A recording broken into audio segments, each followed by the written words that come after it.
Hello, नमस्कार, आदाब, सत श्री अकाल, अस्सलाम वालेकुम। मैं मोहम्मद अहमद काज़मी लेकर आया हूँ आपका पसंदीदा कार्यक्रम आपके रूबरू। अभी हाल ही में सरकार ने नई एजुकेशन पॉलिसी की घोषणा की है। उसमें बहुत ही अद्भुत किस्म की चीजें हैं और उसमें ये कहा गया है कि नौकरी ढूंढने वाले नहीं बल्कि नौकरी देने वाले पैदा किए जा रहे हैं। प्रधानमंत्री ने इस हद तक भी कहा है कि इमेजिनेशन जो है वो बहुत ही ऊंची हो जाएगी, ये जो नई एजुकेशन पॉलिसी होगी उसके बाद। और मैं चूंकि कुछ इंटरनेशनल अफेयर्स कुछ चीजें समझता हूं अमेरिका वगैरह में, जो आजकल हमारे हर मामले में मशवरे दे रहे हैं, उनके यहाँ एजुकेशन पॉलिसी का एजुकेशन ऐसी है कि मजदूर बनाए जाते हैं। जब हाई स्कूल पास करते हैं, जिसे वहां 12वीं कहा जाता है, तब तक वो नौकरी के लिए इंटर्नशिप कर चुका होता है और वो ये लगता है कि मैं पढ़ा लिखा हो गया। और वो ऐसा होता है। जहां का प्रेसिडेंट डोनाल्ड ट्रंप राष्ट्रपति बनने के बाद ये कहता है कि जब मुझे मैसेजेस आने शुरू हुए मुबारकबाद के, तब मुझे पता चला दुनिया में इतने मुल्क हैं। ये उस एजुकेशन पॉलिसी का नतीजा है जहां का प्रेसिडेंट इस हाल में पहुंच जाता है जहालत के। अब वही सिस्टम मुझे ऐसा लग रहा है कि वो यहां भारत में लाया जा रहा है। मजदूर बनाए जाएंगे, आपकी सोच कमजोर कर ली जाए। बहरहाल, मैं आज का जो ये विषय है, इस पर खास मेहमान अविनाश काकड़े जी को मैंने रिक्वेस्ट किया है। आप एक तरफ तो अध्यक्ष हैं किसान सेवा संघ के, साथ साथ ही नागपुर में जो ZP टीचर्स एसोसिएशन है, जिला परिषद, उसके पैटर्न हैं, यानी संरक्षक हैं और ट्रेन टीचर हैं, बैचलर ऑफ एजुकेशन BEd जिसे कहते हैं, और काकड़े कन्या विद्यालय के अध्यक्ष रहे हैं। तो एजुकेशन का एक अच्छा तजर्बा है। काकड़े जी, वेलकम है आपका मीडिया स्टार वर्ल्ड में। आप हमें वक्त देते हैं, इसके लिए बहुत बहुत शुक्रिया। आप बताइए कि इस एजुकेशन पॉलिसी में आप क्या कुछ देख रहे हैं जो आज की सरकार ने कोरोना के जमाने में बगैर किसी डिबेट के ऐलान कर दिया और अब पूरा देश एक तरह से मजबूर है उसे एक्सेप्ट करने के लिए। आखिर क्या है इसमें? नमस्कार। सबसे पहले तो हमें यही समझना होगा कि शिक्षा क्या होती है। क्या मैकेले ने दी वो शिक्षा थी, या हमको जो बताते हैं 18 विद्या 64 कला कराने वाली वो शिक्षा थी, या हमने अभी जो एक्सेप्ट कर लिए वो शिक्षा है। देखो, नेचर के विरोध में कोई चीज़ नहीं हो सकती है, नहीं करना चाहिए। हमारा नेचर बोलता है कि भूल जा, कल की जो बीमारी थी वो भूल जा, कल की जो परेशानी थी भूल जा, कल की मौत जो हुई थी वो भूल जा, कल का अपमान भूल जा। नेचर हमें समझाता है, हमको बोलते हैं कि वक्त हर मर्ज की दवा है। इसका मतलब है कि जब कोई मरता है तो उसको उस वक्त हमें जो दुख होता है उसकी तीव्रता अगर कायम रही तो हम जिंदा नहीं रह सकते। तो हमारा जो नेचर कहता है कि भूल जा, जो चीज़ हुई थी कल वो भूल जा। और एजुकेशन पॉलिसी ठीक उसके उल्टा बोलती है कि साल भर जो पढ़ा है वो याद करके अभी बता दे, 3 घंटे में बता दे। ये नेचर के विरोध में हमने एजुकेशन पॉलिसी एक्सेप्ट कर ली है और ये शुरुआत से हो रहा है। मैकेले ने यही लाया था क्योंकि उनको क्लर्क बनाना था। उनको जो एनालिसिंग पावर था, उसकी उपयोगिता थी, उसको समझने की जो क्षमता थी, वो क्षमता विकसित करने के लिए हमारी कोई एजुकेशन पॉलिसी बनी नहीं। हमने पहले कभी बाल केंद्रित मतलब विद्यार्थी केंद्रित एजुकेशन बनाया, कभी शिक्षण केंद्रित एजुकेशन बनाया, कभी शिक्षक केंद्रित एजुकेशन बनाया। हमारी पॉलिसियाँ हर वक्त गड्ढम गड्ढ होते रही है। हमने जो पॉलिसियाँ बनाई हैं, ये इसके बनाने के जो साल है, पहली शिक्षा नीति हमारे 1968 में आई थी, दूसरी 86 में आई 1900, तीसरी 1992 में आई, और जो संशोधन होते रहे उसमें 2005 में भी कुछ संशोधन हुए, 2000 में भी संशोधन हुए, और ये अभी 2020 में एक शिक्षा नीति नई इंट्रोड्यूस किए हैं। जो शिक्षा नीति को इंट्रोड्यूस करते वक्त इन्होंने जैसा योजना आयोग को समाप्त करके नीति आयोग बनाया था और उसके क्या परिणाम है आप देख रहे हो, उस तरीके से उन्होंने यूजीसी समाप्त कर, यूजीसी और AICTE ये दोनों को समाप्त करके HECI इस नाम की नई संस्था आपको दे दी है और बता दिए है कि हम अब इसको स्वायत्तता देंगे। ये चेहराविहीन संस्था होगी। मतलब कोई इंस्पेक्शन नहीं करने जाएगा, कोई टीम नहीं होगी, कोई व्यक्ति नहीं होगा, कंप्यूटर पे जितने कागज भेजे गए वो वेरीफाई करने का भी कोई उपाय नहीं होगा। ऐसी हमारी फेसलेस एजुकेशन व्यवस्था इन्होंने कर दी है, जैसे आत्मनिर्भर बनाने के लिए इन्होंने किया था। तो ये आत्मनिर्भर का ये दूसरा रूप है, जैसा नीति आयोग और योजना आयोग का उन्होंने गड्ढम गट कर दिया, ये उसका ये रूप है। ये जो संघी है, प्रॉपर संघी जो है, इनके दिखाने के और खाने के दांत अलग होते हैं। ये एजुकेशन पॉलिसी में इन्होंने जो पब्लिश किया वो अलग डॉक्यूमेंट है, इन्होंने जो मान्य किया वो अलग डॉक्यूमेंट है। ये दोनों डॉक्यूमेंट में कोई साम्यता नहीं है और इनके ऑफिशियल चैनल पे कोई डॉक्यूमेंट अभी तक पब्लिश नहीं हुआ। जैसा ये बोलते हैं कॉमन सिविल कोड लाएंगे मगर उसका डॉक्यूमेंट नहीं दिखाएंगे और चर्चा होती रहेगी, बिना डॉक्यूमेंट कैसी चर्चा करोगे। तो इन्होंने जो डॉक्यूमेंट पास किया है कैबिनेट में, वो डॉक्यूमेंट अभी तक पब्लिश नहीं हुआ है। जो इनको पिन पॉइंट प्रोग्राम और पब्लिक ये इसके लिए प्रेस रिलीज जो निकला है उसी पे सारी चर्चाएं चल रही है, जो देश के लिए बहुत अहितकारी है। क्योंकि इस पे कम से कम जो पहला ड्राफ्ट आया था स्वामीनाथन आयोग ने जो के आयोग का नाम है, एक पहला आयोग आया था सुब्रमण्यम आयोग 2015 में शुरू हुआ था, और दूसरा जो आयोग आया था जिसका नाम है के रंगनाथन आयोग को। तो ये आयोग जो है, ये दोनों आयोगों ने जो सिफारिशें बोले थे वो सिफारिश इसमें कहीं दिखाई नहीं देती है। दोनों के दोनों आयोगों ने जो सिफारिशें दिए थे वो अलग थी और इन्होंने जो बनाया वो अलग है, और ये हमको जो बता रहे वो अलग है। दोनों चीजें इसमें कोई संबंध नहीं है। जैसा इन्होंने ये 3 स्टेज व्यवस्था बनाई, एजुकेशन की 3 स्टेज व्यवस्था बनाई। पहले होंगे इनके मतलब 3 वर्ण बनाए इन्होंने, एजुकेशन में भी वर्ण व्यवस्था को स्थापित करने का काम किया है। पहला वर्ण जो होगा, इनकी शोध संस्थान होंगे, जो शोध यूनिवर्सिटी होगी, और वो शोध यूनिवर्सिटी में पाथ ब्रेकिंग शोध अलग रहेंगे और सक्सेसफुल शोध अलग रहेंगे। जैसे आपको बताता हूं, अल्बर्ट आइंस्टाइन और ये जो ग्राहम बेल जैसे जो संशोधक थे जिन्होंने कुछ खोज किया था, जो हम अब इसका उपयोग कर रहे हैं, वो कोई भी किसी यूनिवर्सिटी का डिग्री होल्डर नहीं था। वर्तमान शिक्षा नीति ने उनको डिनाई कर दिया था, उनको नकार दिया था।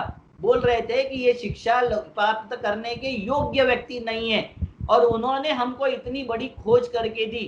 तो कोई भी जो खोज करता है, इन्वेंशन करता है या डिस्कवरी करता है, वो लेमैन होता है। मगर इन्होंने बोल दिया पाथ ब्रेकिंग संशोधन इस देश में होगा बहुत कम, और होता भी नहीं है। जो हमारी एजुकेशन सिस्टम है उसमें ऐसा क्यों पूछने का, सवाल पूछने का कोई ये नहीं है, इसलिए पाथ ब्रेकिंग हमारे यहाँ करीबन करीबन समाप्ति के कगार पे है। और दूसरा इन्होंने बोला सक्सेसफुल रिसर्च। अब सक्सेसफुल कौन सर्टिफिकेट देगा, सक्सेसफुल है कि नहीं है बोलने का? तो जो इंडस्ट्रीज की जरूरत होगी, जो हमारे सरकार की जरूरत होगी, उसको हम कहेंगे सक्सेसफुल रिसर्च। मतलब कूलर का उपयोग कैसे करना है ये बताने वाला जो रिसर्च होगा। कूलर नहीं बनाएंगे हम, एसी नहीं बनाएंगे हम कंप्यूटर नहीं बनाएंगे, मगर कंप्यूटर का उपयोग करना है कि दुरुपयोग करना है, इस पे रिसर्च करने के लिए हम सारी हमारी मेहनत कर देंगे और उसको बोलेंगे हम सक्सेसफुल रिसर्च। और इसके लिए कंपनियां तुम्हारे जो ब्रेन स्टॉर्म है, ब्रेन जो है उसको यूज करने का काम करेगी। दूसरी इनकी शिक्षा है जो एजुकेशन के लिए शिक्षा देंगे, एमए एमएससी तक, वो दूसरा स्टेज है इनका, दूसरा वर्ण है। और तीसरा वर्ण है अंडर ग्रेजुएट का। तो ये अंडर ग्रेजुएट का जो वर्ण है, इसमें जो 8वीं यानी 5वीं क्लास से जो बच्चा होगा, 6वीं 7वीं और 8वीं, इसमें वर्किंग एजुकेशन प्राप्त करेगा। जो वर्किंग एजुकेशन 6वीं से प्राप्त करेगा वो बच्चा 8वीं में आते तक स्किल्ड वर्कर हो जाएगा, किसी भी क्षेत्र का वर्कर हो जाएगा। मतलब हम बाल मजदूरी को प्रोत्साहित कर रहे हैं। हम 14 साल के बच्चों को, क्योंकि 8वीं में आते आते 14 साल का हो जाएगा, उसको हम प्रोत्साहित कर रहे हैं कि आप लेबर बनने के काबिल हो। ये बच्चे कम से कम हमारे देश में 85 से 90% होंगे। मैं बहुत जिम्मेवारी के साथ बोल रहा हूं कि हम लेबर पैदा कर रहे हैं और कुछ पैदा नहीं कर रहे। अंग्रेजों ने क्लर्क पैदा किए थे, हम लेबर पैदा करने के लिए पूरी हमारी शक्ति झोंक रहे हैं। ये दोनों का फर्क है। अब आगे बात देखिए, कि ये जो इसका एक उदाहरण मैं आपको देता हूँ कि एक बार मैं हिमाचल घूमने गया था, तो मैंने ऊपर ट्रैकिंग का जो पाथ है उस पे देखा कि एक जर्मन यानी अंग्रेज टाइप का लड़का वहां बहुत अच्छी हिमाचली भाषा बोल रहा था और वो ट्रैकिंग कर रहा था। तो मैंने बोला आपकी उम्र कितनी है? तो वो बोला मेरी उम्र 18 साल है। तो मैं बोला आपको हिमाचली कैसी आती है? तो बोला 5-6 साल हो गए मैं यहाँ हूँ। तो बोला कि आप पढ़ते वढ़ते नहीं हो क्या? तो बोले मुझे ट्रैकिंग करनी है, अगर मैं पढ़ लिया 25 साल तक 30 साल तक, बाद में ट्रैकिंग नहीं कर सकूंगा। तो हमारे देश में हमको एक मशीन में डाल के कि इतनी उम्र में तेरे को ये पढ़ना है, इतनी उम्र में ये करना है, इतनी उम्र में नौकरी करना है, इतनी उम्र में शादी करना है, इतनी उम्र में बच्चे पैदा करने हैं, इतने उम्र में तुझे हमारी जो कुछ करने की क्षमता होती है उसको विकसित करने वाला एजुकेशन आज तक हमारे देश में नहीं हुआ। हमारे कोई ऐसा एजुकेशन नहीं है जो हमको सवाल करने की हिम्मत दे, समझने की क्षमता दे। ये ऐसा एजुकेशन में नहीं हो रहा है, ये इस देश का भी दुर्भाग्य है। इसलिए ये एजुकेशन पॉलिसी कैसी लाए इन्होंने? तो अचानक ले आए, जिससे जी 100% जनता प्रभावित होगी। वो एजुकेशन पॉलिसी लोकसभा में और राज्यसभा में डिस्कस होनी चाहिए थी कि नहीं होनी चाहिए थी? क्योंकि बिल्कुल सौ बिल्कुल। प्रतिशत लोग इफेक्टेड है। सारे विधानसभा में भी डिस्कस होने चाहिए थे, इसके ड्राफ्ट भेजने चाहिए थे, मगर इन्होंने नहीं भेजे। इन्होंने तुरंत उठा के कैबिनेट में पास कर लिया, और कैबिनेट में पास किया हुआ अलग है डॉक्यूमेंट, और ये पब्लिश कर रहे हैं पिन पॉइंट जो बता रहे हैं, पिन पॉइंट प्रेजेंटेशन जो बता रहे हैं वो अलग डॉक्यूमेंट है, प्रेस रिलीज जो किया है वो अलग डॉक्यूमेंट है, उसकी बहुत सारी खामियां और इस पे चर्चा होनी चाहिए। वो सारा चीज अभी आपके सामने आया नहीं और ये लागू होने के कगार पर खड़ा है। और इसमें बार बार आके बता रहे हैं कि हमने कितना बड़ा ये कर दिया, क्या बोलते हैं उसको, क्रांति कर दी है एजुकेशन में, हमने क्रांति कर दी है, वो सरकारें कुछ नहीं कर रही थी, ये सरकारों ने बहुत कुछ कर दिया है। अब इन्होंने क्या किया है कि जैसे एक भावना थी 5-3-3-4, ये मॉडल इन्होंने एक्सेप्ट किया। 5वीं तक अलग स्लैब, उसके बाद में 3 साल की अलग स्लैब, 8वीं तक, 8वीं से लेके 11वीं तक अलग स्लैब, और उसके बाद में ग्रेजुएशन 4 साल का बना के उसकी अलग स्लैब कर दिए। अब ये अलग अलग स्लैब करने में इन्होंने बता दिया कि ये जीडीपी के 6% इसमें हम लागत लाएंगे और लागत करेंगे। अब ये बोलते क्या है, 20 लाख करोड़ का क्या हो गया आपको पता है? किसान के इसका क्या हो गया, कर्ज माफी का और प्रमोशन का क्या हो गया आपको पता है? हर चीज का जी ये क्या करते हैं पता है? ये जीडीपी का 6% आएगा जब देखेंगे हम। इन्होंने इसमें ये ऐसा बता दिया है। जनता जैसी बीमा कर्मचारियों से दुखी थी, क्योंकि बीमा वाले एक जन बीमा निकालने के लिए आता था और 4 लोग ऐसे होते थे जो बीमा का आपकी रकम डिनाई करते थे, तो और पेमेंट उसका बहुत हाई होता था। ये जब जनता की नजर में आए तो लोगों ने बीमा कंपनी को प्राइवेटाइजेशन करते हुए कोई विरोध नहीं किया। क्यों? क्योंकि लोगों को लगता था ये साले लुटेरी है।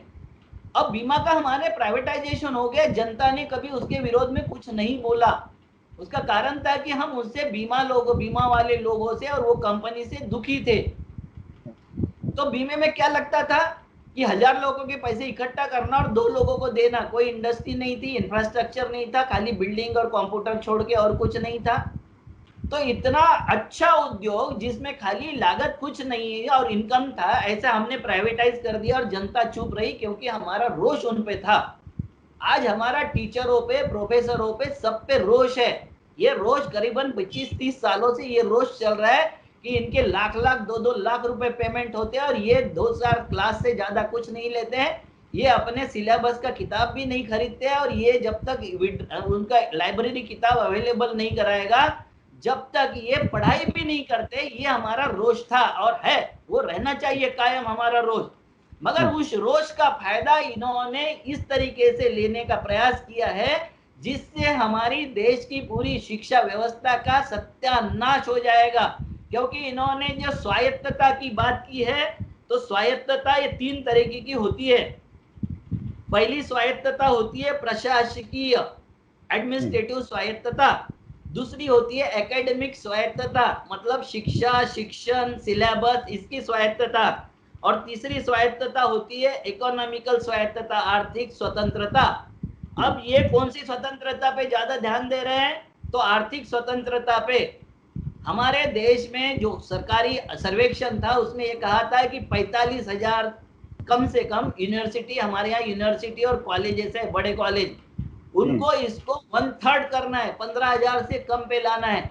मतलब जो एजुकेशन संस्थाएं बंद होगी वो कौन सी होगी? जिसमें 3,000 से कम छात्र पढ़ते हैं वो एजुकेशन संस्थाएं बंद होगी। जिनके पास में इंफ्रास्ट्रक्चर की कमी है वो एजुकेशन संस्थाएं बंद होगी। 90% गांवों की एजुकेशन संस्थाएं बंद हो जाएगी। गांव में एजुकेशन पहुंचाने में हमको 70 साल लगे थे, अब ये आने वाले 2-3 सालों में गांव का सारा एजुकेशन वहीं हो जाएगा, वहीं खड़ा हो जाएगा जो अंग्रेजों के जमाने में खड़ा हो गया था। ये वास्तविक, अभी ये शिक्षा नीति की वास्तविकता जो मुझे समझ में आ रही वो ये है। अब इन्होंने किया है कि 5वीं से 8वीं तक का जो 5वीं तक पढ़ाई होगी मातृभाषा में या स्थानिक भाषा में, और 8वीं तक का एजुकेशन ये टेक्निकल एजुकेशन देंगे उसको। आपको पहले ही मैं बता चुका हूं कि टेक्निकल एजुकेशन का मतलब क्या है, चाइल्ड लेबर। दूसरे देशों में जो होता है वो 8वीं के बाद होता है। अभी आपने जो उदाहरण दिया था अमेरिका का, उसमें 8वीं तक फॉर्मल एजुकेशन होता है, 8वीं के बाद में टेक्निकल एजुकेशन देते हैं। तो वो तो 8वीं के बाद मतलब 14 के बाद में 18 तक एजुकेशन देके वहां पैदा करते हैं लेबर, वहां के जो वर्कर पैदा करते हैं। मगर वहां भी अगर डोनाल्ड ट्रंप जैसे निकलते होंगे कि मुझे देशों के नाम पता नहीं है और देश पता नहीं है, ऐसे वहां निकलते होंगे, तो हमारे यहाँ 5वीं क्लास में 12 साल का बच्चा कैसे निकलेगा और कितनी जानकारी उसको होगी, या आप उसका अंदाजा लगा सकते हो। तो हम क्या पैदा करना चाह रहे हैं कि हम वो पैदा करना चाहते हैं मानवीय मशीन, जो ह्यूमन तो होंगे मगर मशीन के तौर पर उनको यूज किया जाएगा। ऐसी स्लेवरी हम इस एजुकेशन पॉलिसी से लाना चाहते हो। इससे कितनी पीढ़ियां बर्बाद होगी यह आपको देखने वाली बात है। दूसरा इन्होंने बोला है कि वकील और मेडिकल को छोड़ के सारे का रेगुलरिटी अथॉरिटी होगी। एक जो फैसले संस्था होगी उसकी एक अथॉरिटी बनेगी और वो अथॉरिटी ये सारे ऊपर, सबके ऊपर अपना नियंत्रण बनाएगी। और उसके नीचे रहेगा NHERC, राष्ट्रीय उच्चतर शिक्षा नियामक परिषद। दूसरा रहेगा सामान्य शिक्षा परिषद GEC। तीसरा रहेगा वित्त पोषण के लिए HEGC, और चौथा रहेगा NAC।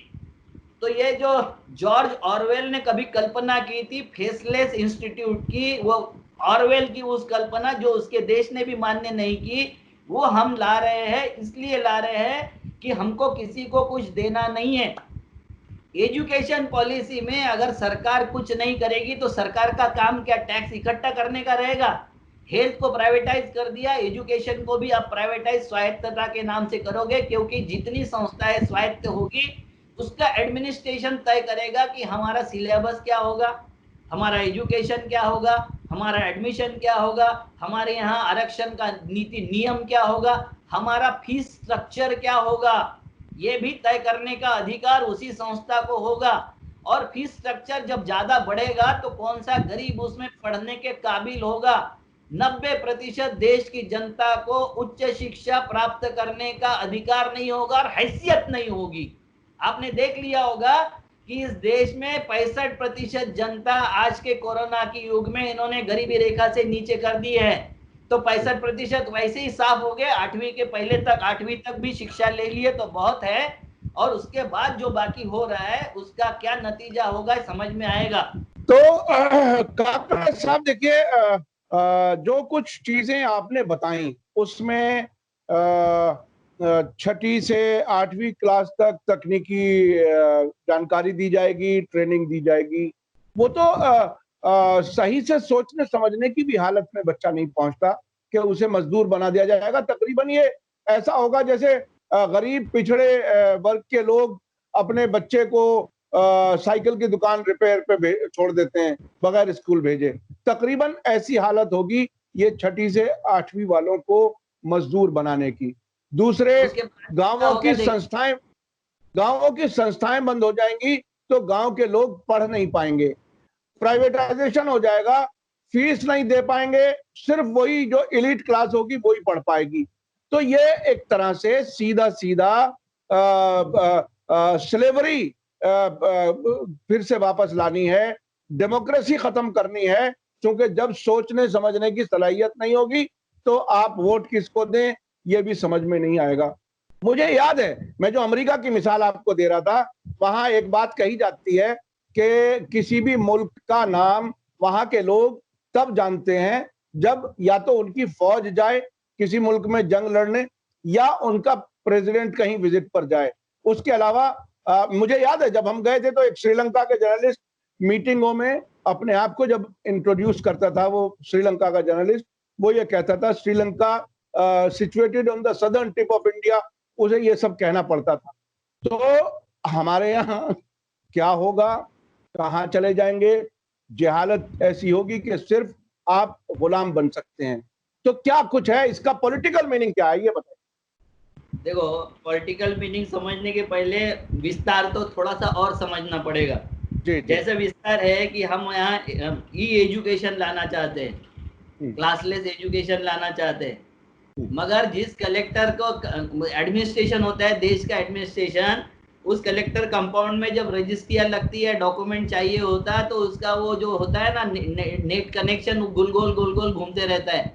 इस देश के 27% 27% बच्चों के पास में एजुकेशन की ऑनलाइन सुविधा उपलब्ध है। बाकी का क्या हालत है आप देख लो, 63% के पास में कोई ऑनलाइन सुविधा उपलब्ध नहीं है। हमको चर्चा करनी चाहिए थी इस एजुकेशन पॉलिसी पे कि आरटीई कैसे लागू होगा, राइट टू एजुकेशन ये कैसे लागू होगा, इसकी कोई चर्चा इस पे नहीं की गई है। हमारे यहाँ 9 लाख टीचरों की पोस्ट खाली है, उसके ऊपर कोई सरकारी स्कूल खाली है, उसके ऊपर कोई चर्चा इसमें नहीं की गई है।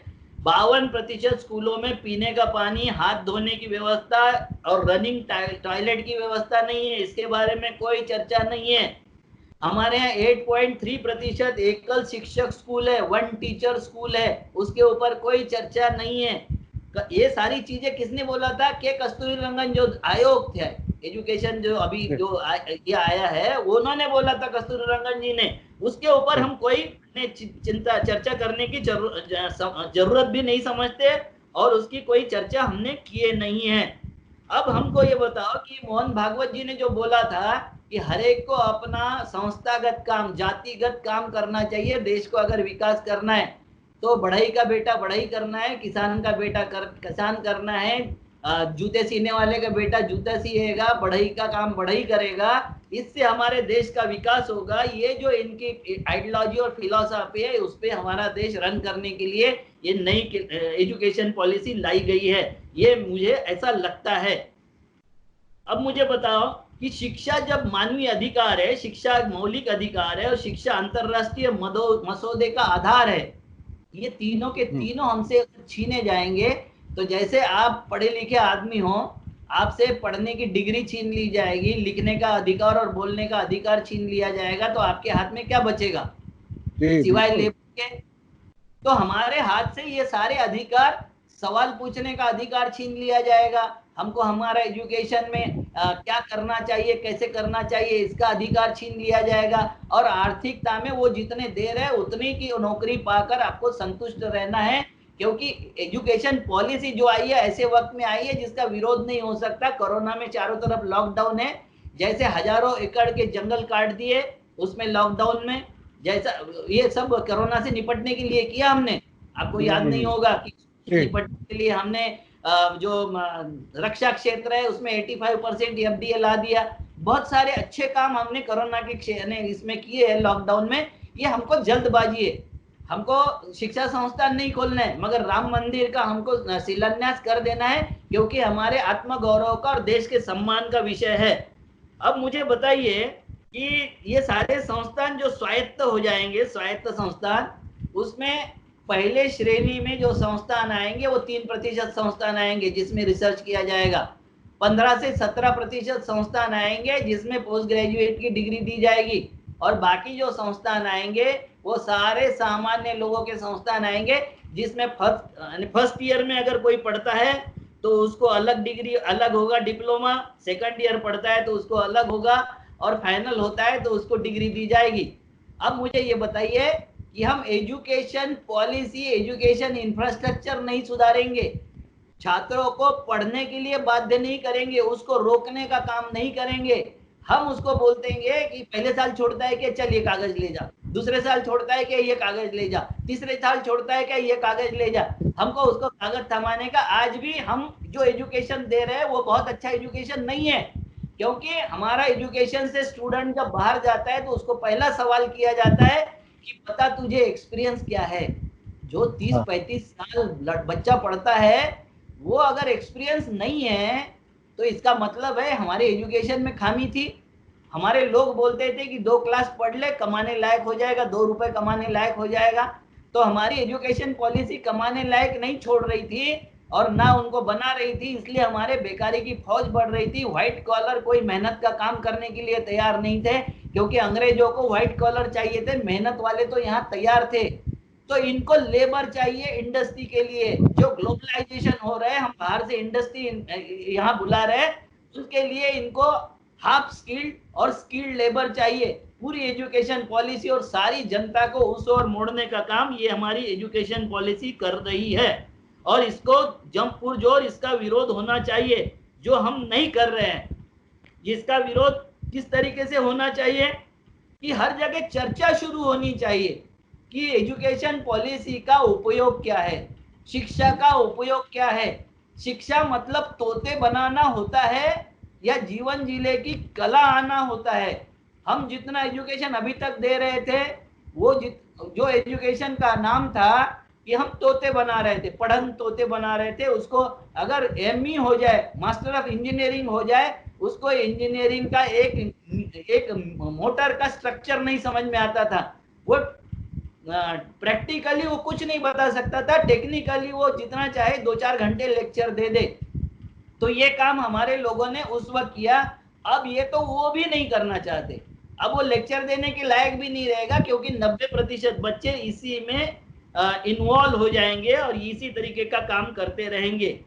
जैसे हम दूसरा एक उसमें और काम कर रहे हैं कि बाहर की सारी इंडस्ट्री, माने जो एजुकेशन यूनिवर्सिटी है, 100 टॉप यूनिवर्सिटी, उनके यहाँ ये खुलेगी, फ्रेंचाइजी खुलेगी। अब आपको पता है कि एजुकेशन में जो बोलते स्वायत्तता, स्वायत्तता का मतलब ये होता है सर कि एजुकेशन में उन्होंने फॉरेन पॉलिसी जैसी डोनाल्ड ट्रम्प ने किया कि यहाँ के बच्चे वहां नहीं जा सकेंगे, तो वहां के हार्वर्ड यूनिवर्सिटी और MIT यूनिवर्सिटी ने कोर्ट में केस डाल दिया था तुरंत, और उसको डिफेंस में आना पड़ा था, वहां के शासक को, डोनाल्ड को इसमें आना पड़ा था, किसमें, डिफेंस में आना पड़ा था। क्या हमारे यहाँ की कोई एजुकेशन संस्था इस तरीके का काम करने के काबिल होगी? क्या हमारे यहाँ वाइस चांसलर सिलेक्ट करने का काम सरकार छोड़ देगी? क्या हमारे यहाँ एजुकेशन पॉलिसी में जो टीचर्स भर्ती होते हैं उसका काम छोड़ देगी? आप 4 साल पढ़ा दो टीचर बनाने के लिए, 40 साल पढ़ा दो टीचर बनाने के लिए। टीचर बनाने की एक कला होती है, तुमको कितना आता है, इससे ज्यादा तुम क्या बता सकते हो, किस तरीके से बता सकते हो, ये समझाने का काम होता है टीचर का। मगर उसके लिए हमारे पास में कोई निर्णय हमने नहीं लिया, ना हम उसमें निर्णय में जाना चाहते हैं।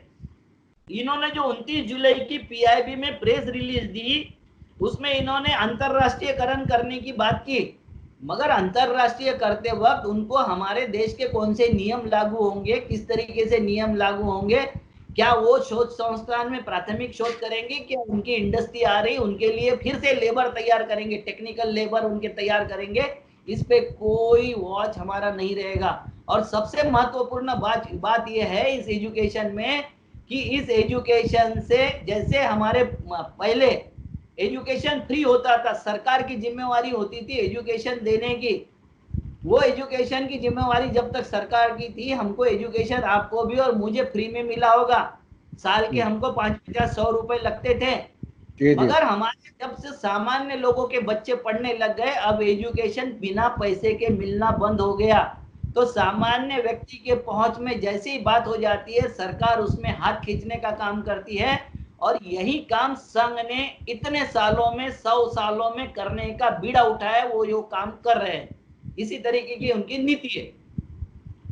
तो इस सब चीज से जो एक नतीजा जो मुझे समझ में आता है वो ये कि ये जो विदेशी कंपनियां आएंगी, विदेशी यूनिवर्सिटियां आएंगी, वो अपने काम के लोग तैयार करेंगी हर लेवल पर, चाहे वो छोटे लेवल पर मजदूर हो या कोई इंजीनियर हो, वो अपने काम के लोग तैयार करेंगे।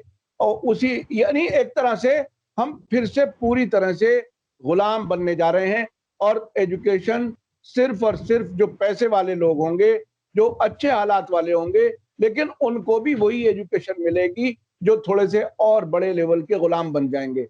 तो क्या ये सब उसी की तैयारी है? क्या भारतीय जनता पार्टी ने ये कोई कहीं ऐसा तय कर लिया है या कुछ इनसे कराया जा रहा है? चूंकि मुझे याद आता है अरब मुल्कों में भी अमेरिकन यूनिवर्सिटियां हैं कई मुल्कों में।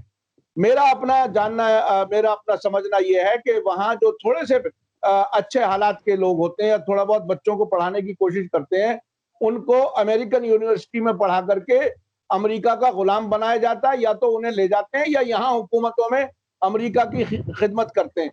तो क्या ये जब इंस्टीट्यूशंस आएंगी, ये सब देश को गुलाम बनाने की पूरी तैयारी होगी। जब हमारे दिमाग गुलाम हो जाएंगे तो जाहिर है हम अपने देश के लिए क्या सोचेंगे? फिर तो हम वॉशिंगटन की बात सोचेंगे, जो कुछ हमसे कहा जाएगा वही हम करेंगे। तो आखिर फिर ये सब डेमोक्रेसी, ये आजादी, ये सब कहाँ कुछ रह जाएगी? क्या होगा? मैंने आपको पहले भी कई डिस्कशनों में बताया था, वही फाइंड और नेशनहुड नाम की जो किताब गोलवलकर ने लिखा था, उसमें लिखा था कि 95% लोग जब तक हैंड टू माउथ नहीं होंगे, गुलाम नहीं होंगे, वो हम जैसे बोलते वैसा अनुकरण करने के लिए तैयार नहीं होंगे, इस देश में वो राज नहीं आ सकता जो कट्टर राज होगा। आपने देखा होगा जिस देश में भी कट्टरता का राज आया होगा, चाहे वो मुसलमानों का हो, हिंदुओं का हो, ईसाई का हो, किसी का भी कट्टर राज लाने के लिए गुलामों की जरूरत होती है। कान यानी उनके खाली कान शुरू होते हैं, आंखें बंद होती है और पूरा दिमाग तो होता ही नहीं, उसमें गोबर भरा होता है। ऐसे लोगों को पैदा करने की ये शिक्षा पद्धति अच्छा मॉडल है। जैसा इजराइल में वो बोलते हैं, ये शब्द जो लिया है ना उन्होंने कि हम वहां से उद्योजक पैदा करेंगे, इजराइल का शब्द है। इजराइल के स्कूलों में ये बोल के पैदा किया जाता है कि तुम यहाँ से उद्योजक बन के निकलोगे, यहाँ से सैनिक बन के निकलोगे, यहाँ से नौकरी मांगने वाले बन के नहीं निकलोगे। मगर जिस व्यवस्था में यहाँ हमारे यहाँ देश के सारे फाइनेंशियल इंस्टीट्यूशन में 93% बैंकों के जनरल मैनेजर, उसके ऊपर की पोस्ट एक पर्टिकुलर जाति के कंट्रोल में है। मैं बहुत जिम्मेवारी के साथ बोल रहा हूं कि 7% लोगों में ओबीसी है नहीं उस पोस्ट पर। एससी और एसटी के कुछ लोग बैठे हुए हैं, वो मात्र 7% है। 93% लोग जो उच्च वर्णीय जाति के लोग हैं, जो आरएसएस के समर्थक है, वही फाइनेंशियल इंस्टीट्यूट पे बैठे हुए हैं। ये लोग कभी सामान्य आदमी को रोजगार नहीं करने देंगे, उद्योग नहीं करने देंगे। अभी देखिए ये मंदिर के बाद में एक और तमाशा होने वाला है कि एनपीए की चिंता किए बिना आपको जिनका बजट यानी जो ये होगा प्रेजेंटेशन अच्छा होगा, जिनका प्रोजेक्ट अच्छा होगा, जिनका बैंकेबल प्रोजेक्ट होगा, उनको बिना मॉर्गेज लोन बांटा जाएगा। अरे आपके जेब का पैसा, आपकी मेहनत की कमाई इन हरामियों को लुटाई जाएगी और जो देश छोड़ के तुरंत भाग जाएंगे और वहां से फिर इनको चेक दे के डोनेशन देंगे, क्योंकि इनकी विचारधारा और पार्टी बननी चाहिए और बढ़नी चाहिए। ये जो आइडियोलॉजी इनकी चल रही है, इनका कोई भी बच्चा चिन्मय हो या तन्मय हो, वो फॉरेन में नौकरी करेगा, अच्छा संस्थानों में नौकरी करेगा, और अविनाश होगा, याकूब होगा, यासीम होगा, या कोई और कोई सैकत दास होगा, वो कैसी नौकरी करेगा? तो यहाँ इनकी गुलामी की नौकरी करेगा। वो जितना बोलेंगे उतना ही करेगा पालन, और उससे ज्यादा अगर सोचेगा तो फिर हमें एनएसए लगा के उनको ठास दिया जाएगा। ये जो गांधी अभी ठास दिया था, जो आपके यहाँ के मीटिंग में आके भाषण दिया था और उसको वहां नॉर्थ ईस्ट में ले जाके उसका पूरा बेड़ा गर्क कर दिया था, ये बेड़ा गर्क आपका भी होने वाला है काजमी साहब, और हमारा तो होने ही वाला है, क्योंकि हम यहाँ रह इतनी बात कैसी करते हैं, इसके ऊपर सबका ऑब्जेक्शन है कि आपको ऐसी बातें नहीं करनी चाहिए, ये आपको नहीं बोलना चाहिए। आपने देखा होगा कि हमारे ऊपर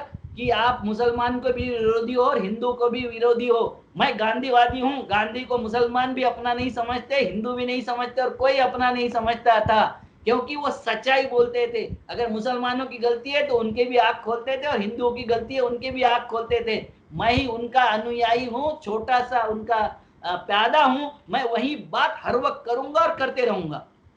बहुत बहुत शुक्रिया अविनाश काकड़े जी। आपसे जब भी चर्चा होती है आप बहरहाल बहुत ही गैर मामूली तरीके से फैक्ट्स के साथ आप बातें करते हैं और रीजनिंग के साथ बात करते हैं। और जिस तरह से आपने बताया कि ये मजदूरों की सेना, गुलामों की सेना तैयार करने की तैयारी है नई एजुकेशन पॉलिसी में, और विदेशों के गुलाम बनाने की तैयारी है। विदेशी यूनिवर्सिटियां आएंगी, अपने गुलाम बना के ले जाएंगी, अपनी इंडस्ट्रीज में नौकरियां देंगी। आपको सोचने समझने का कोई वक्त नहीं होगा। अमेरिका में मैंने देखा है एक एक आदमी 3-3 जगह काम करता है और वो ना घर का ना घाट का, बिल्कुल ये हालत हो जाती है। हमें भी उसी लाइन पर ले जाया जा रहा है। अविनाश जी आपका बहुत बहुत शुक्रिया, मीडिया स्टार वर्ल्ड को आपने वक्त दिया। एजुकेशन, न्यू एजुकेशन पॉलिसी पर बहुत लोगों को चूंकि अभी कंफ्यूजन है, समझ में नहीं आ रहा है, और खुद सरकार भी चूंकि सब कुछ नहीं बता रही तो वो कंफ्यूजन रहना नेचुरल है। लेकिन आपने बहुत सी चीजें बताई, इसके लिए बहुत बहुत शुक्रिया, धन्यवाद। इसी के साथ दीजिए इजाजत। जय भारत, जय हिंद।